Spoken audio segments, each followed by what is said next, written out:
Following breaking news this morning, ice on the roadways lingering after yesterday, creating major problems this morning. We are showing you how things are looking in North Dallas. We have crews all over our area reporting on the traffic issues. We are seeing widespread issues as that precipitation that was on the roadways that melted yesterday froze overnight and made for a treacherous drive for our local drivers. So that on 635 moving slowly, but another live look here in Fort Worth, southbound Hewlin Road. We've seen several crashes in Tarrant County. I know it's dark, a little hard to make out, but things are not getting better. Something to keep in mind this morning if you can give yourself some extra time or really just wait altogether. Thanks for being with us. I'm Kara Sewell. And I'm Mark Istook, and I made my own drive in from Fort Worth this morning. Usually it's a half-hour drive for me. It took me 2+ hours to get in. Just a reminder that if you can stay home this morning or at least delay getting out and about, boy, that's the way to do it. Tashara Parker's been following these accidents since before we went on the air. What are you looking at right now? Where's the worst spot for you? Yeah, Kara, actually the worst spot is off of 635 in Dallas County. I'm gonna hit this video real quick first though. We had 3 major wrecks to tell you about in Fort Worth overnight, 2 of them deadly. A semi-truck jackknife lost one of its trailers on northbound Loop 820 at John T. White Road. Police blocked that road off, but an SUV still managed, even with the road blocked off, to hit a fire truck.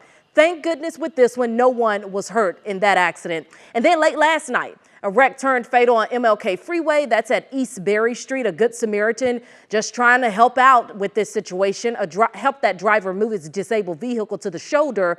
Then that's when a third vehicle hit the vehicle that the 2 of them were pushing.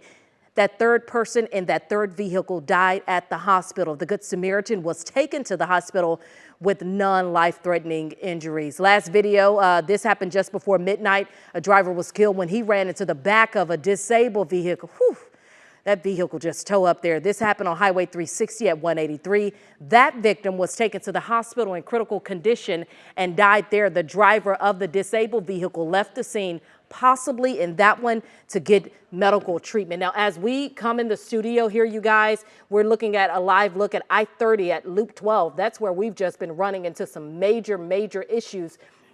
Pretty much all morning. You heard Mark mention it took him 2.5 hours to get to work this morning, usually about a 30-minute or so drive, and that's because we've had several problems working along eastbound I-30. Look, I watch your comments and all of that on Twitter, TikTok, and all the things, and I know sometimes you say the news can be depressing. Well, this morning, it has been a rough morning on the roadways, and what we want to do is keep you safe as best we can. As far as the rest of the Metroplex is concerned, I-20 at I-35E, you see folks driving with those hazard lights on. By the way, I've been told you should not do that only when your vehicle is causing a hazard in the middle of the roadway or you're pulled off to the side. So please be mindful of that. Southern Dallas County is where we had a full closure on eastbound I-20. And then from our friends out in Rockwall County, hey, good morning to you. I hope you're at home watching us this morning and you're staying there for the next couple of hours. Eastbound I-30 right at Irby Campbell, that right lane currently blocked, traffic still getting by, but that for sure is the biggest one. Eastbound I-30 at Loop 12 in Dallas County here this morning. Let me actually go back one here. Look at all these problems, y'all. There is no way that I can tell you about every single issue that we have working across the Metroplex, but I tell you what, we got crews spread out. I'm gonna get to them in a bit. Avoid those bridges and overpasses. Those will be the worst this morning. Entry ramps, those are a hot mess. Lots of problems. Slick, black ice, glaze.